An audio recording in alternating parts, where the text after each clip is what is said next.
An avoidant person's silence is not a reflection of your worth, but often a response to their own fear, emotional overwhelm, and difficulty handling intimacy.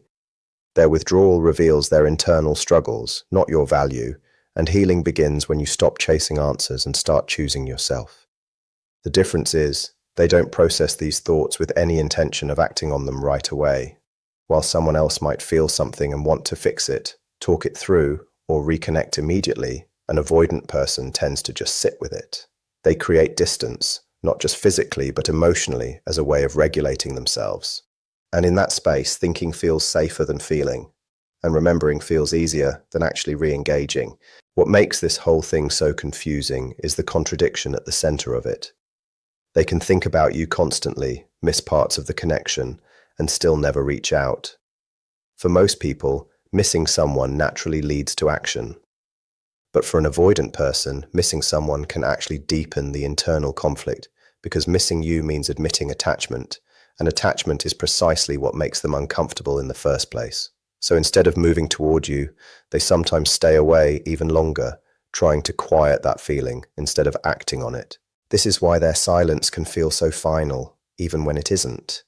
It's not that they've forgotten you, it's that they're caught in a loop of thinking without ever expressing. They might wonder what you're up to, whether you've moved on, whether things could have gone differently. They might even feel regret. But those thoughts often stay locked away inside because acting on them would demand vulnerability, and vulnerability is exactly what they've trained themselves to avoid.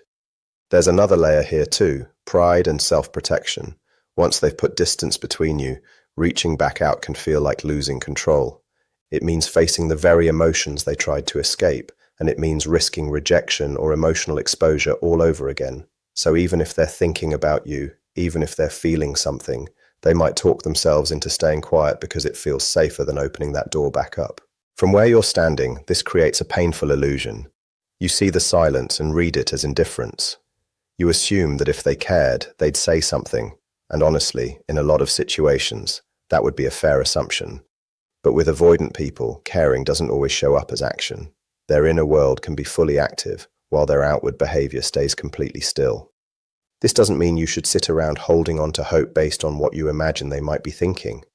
Their private thoughts, no matter how genuine, don't change your reality if they're never actually communicated. What matters is what's shown, not what's hidden.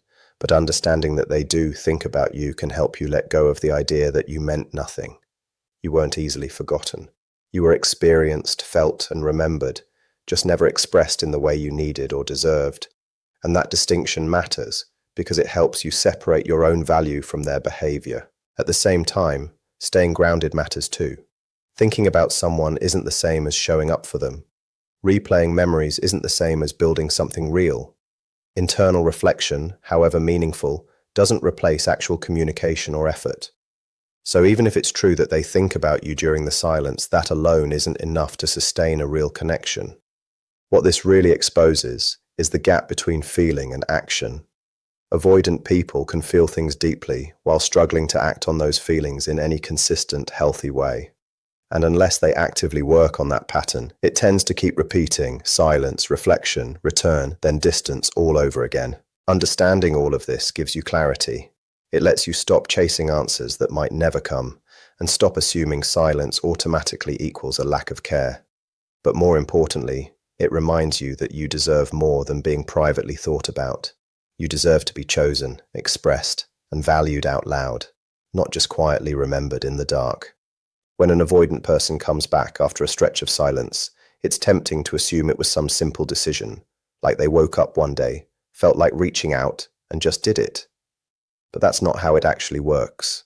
For someone avoidant, coming back is rarely impulsive or easy. It's usually the outcome of an internal tug-of-war that's been building for a while. A quiet but intense battle between two opposing forces, the need for connection and the fear of it. On one side, there's the part of them that genuinely felt something real with you. That part remembers the comfort, the familiarity, the way you understood them in a way others hadn't. It holds on to the moments that made them feel truly seen, even if they never fully expressed that at the time. That side of them doesn't disappear just because they pulled away. It stays present, even in the silence, quietly reminding them that what they experienced actually mattered. But on the other side, there's fear. Not always an obvious fear, not always something they could even put into words, but a deep unease around emotional closeness. It can show up as a need for space, a desire to stay in control, or a resistance to anything that feels too intense or demanding. That fear usually wins in the moment, which is why they leave in the first place. It pushes them toward distance, convincing them that being alone or detached is safer than being emotionally invested. So while they're gone, they're not simply forgetting about you, they're navigating this internal tension. Part of them feels relief in the distance because it eases the emotional pressure. But another part starts to notice the absence, the quiet space where your presence used to be. And that absence doesn't always bring them peace. Sometimes it brings reflection instead. Over time, that internal balance can start to tip. The initial relief they felt from pulling away tends to fade, and what's left behind is a nagging sense that something is unfinished. They might start second-guessing their decision. They might replay the connection, wondering if they left too soon, if they misread their own feelings, or if they walked away from something that could have actually meant something. This doesn't happen overnight. It's a gradual shift, and it usually plays out beneath the surface. At the same time, their fear doesn't just vanish. That's what makes this so complicated. Even as the pull to reconnect grows stronger, the hesitation is still very much there. They might think about reaching out, then stop themselves. They might mentally draft a message and then decide against sending it. There's a constant back and forth happening internally that you never get to see. One moment they're leaning toward connection, the next they're retreating into caution. This push and pull can go on for a long time before they actually act on it. And when they finally do, it's not because the fear disappeared, it's because something else became stronger, even if just for a moment. That something could be curiosity, missing what you had, or simply realizing that the silence never gave them the clarity or peace they were hoping for. So when they reach back out, it's not a throwaway gesture. It represents a moment where they chose to step slightly outside their comfort zone. It might not look like much on the surface, a simple text, a small gesture, but for them, it can carry real weight. It means they crossed a line they usually avoid crossing, even if it doesn't look that way from the outside. That said, it's important not to over-romanticize this moment. Yes, it takes real internal conflict for them to come back, but that doesn't mean the conflict has been resolved. The same fears, the same patterns, the same discomfort with closeness are usually still sitting right there underneath. Their return doesn't automatically mean they've grown or changed. It simply means that, in that particular moment, their desire to reconnect outweighed their urge to stay away. This is where a lot of people get the situation wrong. They see the return and assume everything's about to be different, that the avoidant person has had some realization and is finally ready to fully show up. But in reality, that internal battle is usually still ongoing. Coming back is just one step in the cycle, not the end of it. Understanding this helps you stay grounded. It lets you recognize that their return isn't purely about you. It's about what's happening inside them, about their ongoing struggle to balance connection with self-protection. And while that struggle might bring them back into your life, it doesn't guarantee consistency, clarity, or emotional availability. What it does show is that the connection made an impact, that it mattered enough to create internal conflict, to occupy their thoughts, and to eventually pull them back toward you. But impact alone isn't enough to build something lasting. Without self-awareness and real effort on their part, the same patterns are likely to repeat because the root of the conflict was never fully addressed. So when they come back, it's not just a return, it's a reflection of everything they've been wrestling with internally. It shows that, at least for a moment, they chose to face something they usually run from. And while that moment is real, its meaning depends on what happens next, not just on the fact that they showed up. When an avoidant person steps back into your life after a period of silence, it rarely comes with full emotional clarity or instant openness. What you actually get in that moment usually isn't a complete return to commitment, but something far more cautious and controlled. They don't dive straight back into the depth of the connection. Instead, they test the waters. They observe, they assess, they move carefully, almost like they're checking whether it's even safe to exist in your emotional world again. This behavior isn't random. It comes from how they're wired internally, where emotional closeness feels both wanted and threatening at the same time. So when they resurface, they don't immediately hand themselves over to the connection. That would feel like too much too fast. Instead, they take small steps, a message here, a casual check-in there, light conversation that steers clear of anything emotionally heavy. It might feel confusing to you because you're expecting depth or honesty or at least some clarity, but what you get first is distance dressed up as interaction. From their side, this approach actually makes sense. They're not consciously trying to deceive you or play games. They're trying to regain some emotional footing. After a period of pulling away, diving straight back into deep emotional exchange would feel like jumping into cold water without knowing the temperature first. So instead, they dip a toe in. They watch for signals. How are you reacting? Are you upset? Have things changed? Has the emotional pressure eased up, or is it still there? Every interaction becomes a kind of data point for them. Your tone, your availability, your emotional energy, all of it gets registered. Even if you don't realize it, they're quietly trying to answer one unspoken question. Can I be here without losing myself again? And until they feel some reassurance on that front, they won't move toward anything deeper. They'll stay on the surface, where things feel more manageable and safe. This is why their return often feels so inconsistent. One moment they seem engaged, the next they pull back slightly. It's not necessarily that they're unsure about you as a person, it's that they're unsure about the emotional space they're stepping back into. Depth requires vulnerability, and vulnerability requires trust, not just in you, but in themselves and their own ability to stay close without retreating again. What makes this even trickier is that from your side, it can look like real progress. You see them reaching out, initiating contact, showing some kind of interest, and naturally, you start to believe things are moving forward. But in reality, they might still be in testing mode, not commitment mode. And that gap between what you're perceiving and what's actually happening is where a lot of emotional confusion creeps in. They might have conversations that feel meaningful while carefully avoiding anything that would truly deepen the bond. They might show consistency for a little while and then suddenly go distant again. This push and pull isn't necessarily manipulation, it's often just a reflection of internal hesitation. They're trying to stay close enough not to lose you, but far enough not to feel overwhelmed.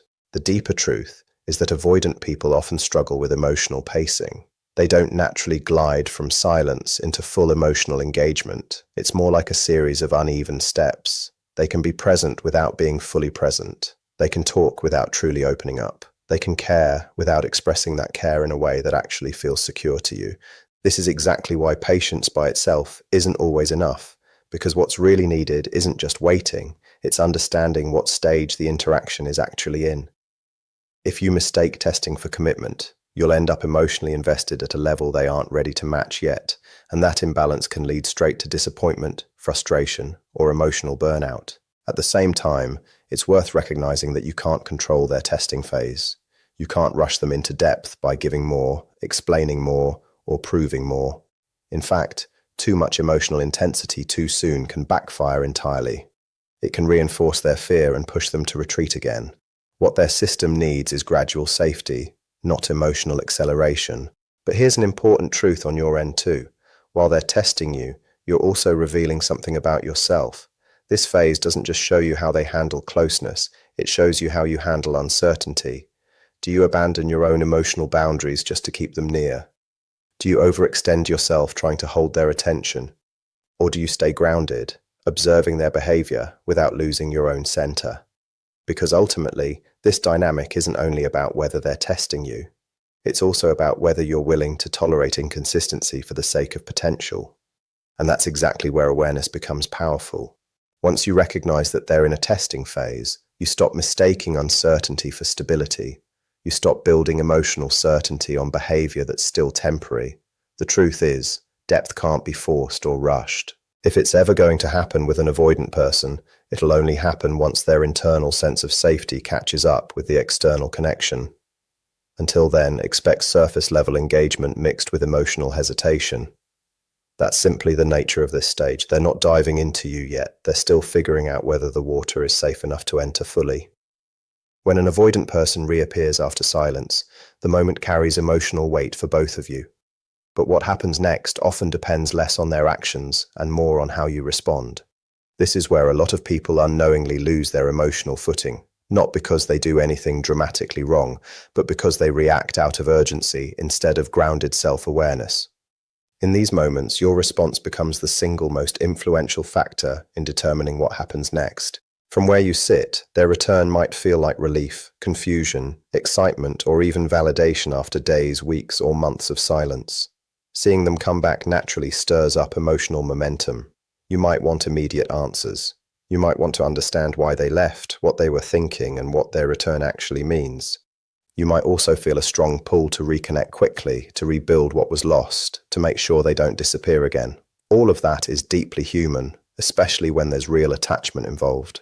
But from the avoidant person's side, your reaction becomes a form of emotional information, not in some calculated or manipulative sense, but in a way that helps them gauge whether it feels safe to keep engaging or whether it feels like too much. They're not just paying attention to your words, they're picking up on your emotional intensity, the pressure behind it, your tone, your patience, and your ability to stay steady in a situation that's emotionally uncertain.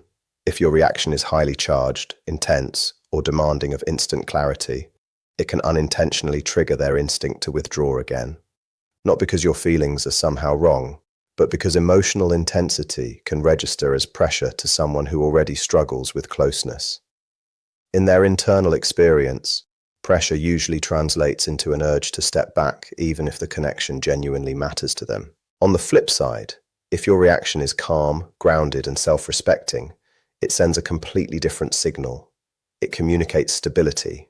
It shows that while you're open to reconnecting, you're not emotionally dependent on whether they're present or absent. And that distinction matters enormously in dynamics involving avoidant behavior, because what tends to draw them in isn't pursuit, it's emotional safety. This doesn't mean suppressing your feelings or pretending you're unaffected. It means you stop letting your emotions drive impulsive reactions that could create imbalance later. You can acknowledge their return without rushing to define what it means. You can engage without over-investing. You can observe without overanalyzing every little interaction. That kind of emotional steadiness creates a different dynamic altogether, one where you're not chasing clarity, but letting behavior reveal itself naturally over time. When you stay grounded, something important shifts in the interaction. The pressure that usually builds during early reconnection eases up. Instead of stepping into emotional urgency, they experience space. And for someone with avoidant tendencies, space tends to feel far safer than pressure.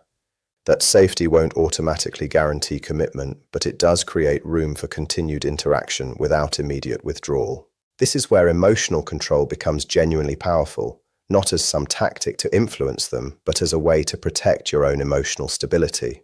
Because when you react out of anxiety or fear of losing them, you unintentionally hand your emotional state over to them. Their response starts dictating your mood. Their silence creates your confusion. Their presence becomes your relief. And over time, that imbalance becomes exhausting. But when you stay centered, you shift that whole structure. You start responding instead of reacting.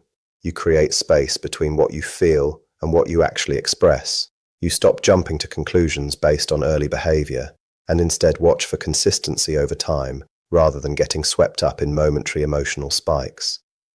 That patience protects you from mistaking temporary engagement for real, lasting stability. It's also worth understanding that your reaction teaches them how this connection is going to function going forward. If your response comes from urgency, they may start associating the connection with a level of emotional intensity they're not ready to handle. If your response is balanced, they may start associating it with calmness and predictability instead. Neither guarantees permanence, but both shape the emotional climate between you. At the same time, this isn't about performing emotional control just to win them back or keep them engaged. That approach becomes its own form of pressure. The real shift happens when your reaction stops being driven by fear of losing them and starts being driven by awareness of your own emotional worth. You're not trying to secure their presence. You're simply refusing to abandon yourself in the process of their return. This is the point where people either regain real emotional clarity or lose it all over again. Because when someone reappears after silence, it can feel like a second chance. But if that second chance gets handled with the same old patterns, chasing, over-explaining, over-giving, it usually just leads right back into the same cycle. Their return doesn't change the dynamic on its own. Your response to it plays a huge role in shaping what the dynamic becomes. So the real power in this moment isn't about controlling them, it's about controlling your own emotional pace. It's about not rushing to fill the silence they created.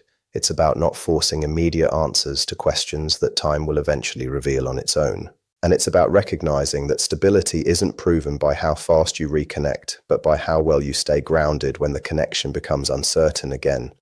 Because ultimately, When an avoidant person comes back, they're not only evaluating whether they want to stay connected, they're also responding to the emotional environment they're stepping back into. And your reaction is a huge part of that environment, shaping whether things move toward calm understanding or slide back into emotional distance. There comes a point in this kind of dynamic where the focus quietly shifts away from them and back onto you, even if you don't notice it happening right away. When someone disappears and reappears in your life, especially someone who struggles with closeness, it can start to feel like your entire emotional world revolves around their timing. Their silence becomes a waiting game. Their return becomes a signal. Their attention becomes a reward. And slowly, without realizing it, your sense of stability starts depending on something completely outside your control. But here's the deeper truth. Every time an avoidant person steps away and comes back, it creates a moment of clarity for you. Even if it's uncomfortable, it forces you to confront something important, that you're not the same person you were when the silence started. You've lived through the uncertainty. You've processed the confusion, the distance, the unanswered questions. You've felt the absence of someone who mattered to you, and you've survived it. That experience changes you, whether you notice it right away or not. What most people don't realize is that emotional absence has a way of reshaping who you are. In the beginning, you might have been consumed with thoughts of them, what they're thinking, why they left, whether they'll come back. But over time, that focus starts revealing something about you instead. Your patience, your emotional limits, your attachment tendencies, your boundaries, your ability to sit with uncertainty, all of it comes into view. The silence stops being just about them and becomes more about how you handle existing in a space where clarity is missing. So when they come back, it might feel like everything resets, but internally, nothing actually resets. You're not the same person who was waiting before. You've already lived through their absence. You've already experienced what it's like to be left without explanation, without consistency, without emotional security. That experience leaves a mark, even if you're still attached. And that mark is exactly what makes change possible within you. This is where the real transformation happens. Because their return isn't just about their behavior anymore, it becomes a mirror reflecting your own growth. It shows you whether you still accept the same emotional uncertainty, or whether something inside you has started pushing back against it. It shows you whether you're still chasing potential over consistency, or whether you now understand the importance of emotional stability over emotional intensity. When you're deep in attachment, it's easy to mistake emotional highs and lows for genuine connection. The moments when they're close feel powerful. The moments when they vanish feel painful. That contrast can create a strong pull. But over time, you start to realize that intensity isn't the same thing as security. Someone repeatedly coming and going from your life doesn't create stability, no matter how real the feelings involved might be. And this is exactly where your power begins to take shape, not in how you respond to them, but in how you respond to yourself. Do you abandon your own emotional needs just to keep access to someone who's inconsistent? Do you brush aside the discomfort you feel during the silence just to keep the possibility of their return alive? Or do you finally start recognizing that emotional consistency isn't some luxury, it's a genuine necessity for your well-being? The most important realization in all of this is that you're allowed to outgrow emotional patterns that once felt normal. You're allowed to stop treating inconsistency as something you simply have to adapt to. You're allowed to question whether waiting, guessing, and hoping should have any place in your emotional life at all. And that questioning isn't rooted in resentment, it's rooted in awareness. Their return, in that light, becomes less about reunion and more about reflection. It shows you what still draws you in and what you're no longer willing to put up with. It reveals whether you still attach meaning to their mere presence, or whether you now require real emotional consistency to define a genuine connection. And even if you still care about them, you might start caring more about how you feel within the dynamic than about the dynamic itself. This is also where quiet emotional strength starts to show up. It's not about shutting your feelings down or pretending you don't care. It's about no longer losing yourself inside those feelings. You can acknowledge the connection without abandoning your own boundaries. You can feel the pull without letting it override your judgment. You can understand their patterns without becoming emotionally tangled up in them. Because at the end of the day, the real question isn't whether they come back again, it's what that entire cycle is doing to you over time. Does it bring clarity or confusion? Does it create emotional stability or emotional chaos? Does it help you grow, or does it keep you stuck in a holding pattern? And once you start asking those questions honestly, something shifts. The situation stops being just about their behavior and starts being about your own emotional direction.